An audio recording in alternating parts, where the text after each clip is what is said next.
Dr. Caldwell, I've seen a couple of your videos in the past, and one of them I thought was interesting that you said every cancer can be cured in 2 to 6 weeks.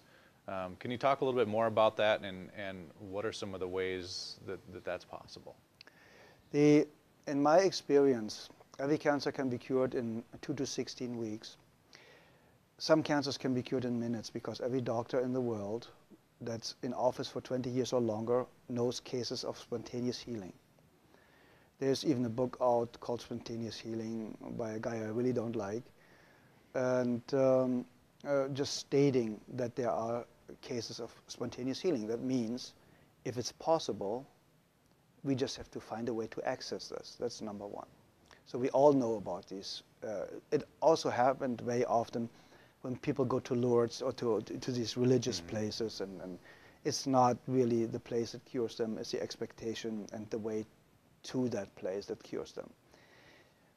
The second, you get rid of acidosis and toxemia. The second, the body gets alkaline and oxygen rich with juicing a lot of greens like chlorophylls. Everything that's green has a lot of chlorophyll, gives the body a lot of oxygen. Getting your body alkaline with good calcium, with good nutrition, with good trace supplements, trace minerals, will help to alkalize the body. So that means the second you are alkaline, the cancer already stops. It can take a couple of days, a couple of weeks, but it stops. You get the body to a healing pH level, which the pH scale goes from 0 to 14. So 7 is neutral, and you need to be slightly alkaline. 7.36 is ideal. But in the healing phase, you should go up to 7.5.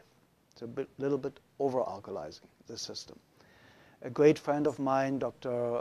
Martin in Germany, is using oxygen more step therapy, for example, where you take the blood out, you get ionized oxygen, and you lead the blood back in. And you do this 12 times, and you have basically brand new blood like a newborn baby. So you already eliminated the lack of oxygen. You see the blood coming out looks like black. They put the oxygen in, and it becomes pink. And it's like legal doping. You get it, and you feel so energized, and you're so vital. And there are, we know basically with what I used, what my MDs in Europe used is vitamin C injections, intravenous vitamin C injections, 100 cc's a day, 3 times a week. That's what we used in certain cases more often. And very often, believe it or not, in my personal experience, the tumors or the cancerous growth was basically gone within a couple of days. And because vitamin C is so powerful and one of the greatest healers out there, you can fix nearly every heart problem, cardiovascular problem with vitamin C. They want to take it off the market. So it's going to become a prescription medication, and then it's synthetic and will not work anymore, like vitamin E. Vitamin E basically helps you to cure very easy and fast blood pressure problems in any way, shape, or form. That's why they made a study with artificially created vitamin E, chemical created vitamin E. Said, see, it doesn't work. No, of course not. Chemicals don't work. Nature works. If nature creates a problem, nature creates a solution. Very simple and easy. If it didn't exist 100 years ago, you don't need it today. It's very, very simple. And when you want to help somebody to educate themselves, to eliminate his or her own cancer really, really fast, I would basically start instantly with a vegan diet or with a raw food diet. My friend Paul Nissan is one of the greatest raw food chefs. He has fantastic books out there about raw food, so it's accessible for a couple of bucks how to do it. He has free videos all over his website. And I would go instantly on a raw food diet. I would go make sure, if I don't have a very rare kidney disease, to drink a gallon of water a day with half a teaspoon of sea salt in it a day, because we need salt for every body function. We need electricity. And this electricity can only be produced with enough salt, basically. So if you have a lack of salt, you have a blood pressure problem. See, and we're not supposed to have salt, though, too, especially if we have high blood pressure. That's what we're told. Okay, it's the opposite.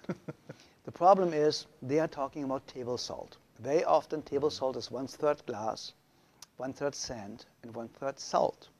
So the glass or the sand is scratching the arteries, and they start to bleed. So now cholesterol goes there to stop it from, make you survive, to stop it from bleeding, so that you don't bleed to death internally. So now they say the cholesterol all of a sudden is a cause of the high blood pressure because it narrows the blood ways. And that's completely absurd, because you die of not enough cholesterol. You do not die of too much. There are people with a cholesterol of 600, perfectly healthy, never been sick in their lifetime. So what do you do with a patient in a burn unit? You give them 20 to 25 hard-boiled eggs a day, because they know only cholesterol can rebuild brand new healthy cells really, really fast. Nearly 87% of a cell is built from cholesterol. So where does the new cell potential or foundation come from if you have a lack of cholesterol? Everybody should have at least 250 combined cholesterol. And then they tell you LDL and HDL are good and bad cholesterols. It's not even cholesterol. It's a protein that transports cholesterol. So they are too stupid to even narrow it down the right way.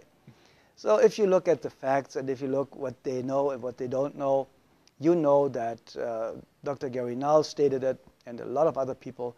The medical profession, the medical doctor statistically has the shortest lifespan of 56 years of age, the highest abuse rate of alcohol and drugs, the highest suicide rate, only the psychiatrist is higher. And so you go to somebody that has the lowest lifespan, highest suicide rate, highest drug abuse rate, to ask them how to have a healthy, happy, long life. Yeah. I think we should rethink our way of thinking.